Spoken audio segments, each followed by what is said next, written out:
नमस्कार. चेहऱ्यावरचा भाव नेहमी समाधानी असायला हवा.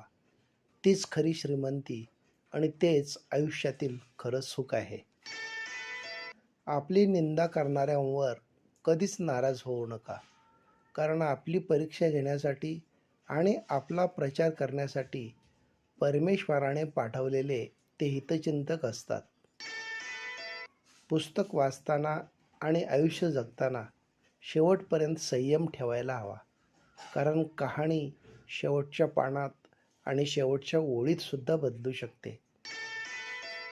शब्दातले सौंदर्य शोधायला लागलो की संवादातले सौंदर्य कळते.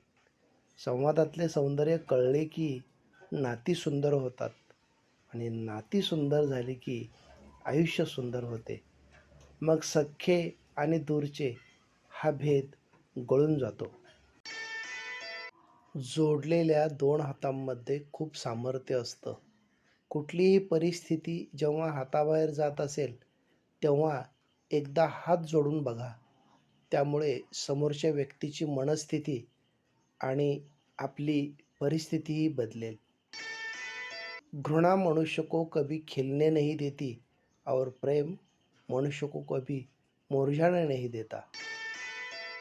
When you fully trust someone without any doubt, you finally get one of two results: a person for life or a lesson for life.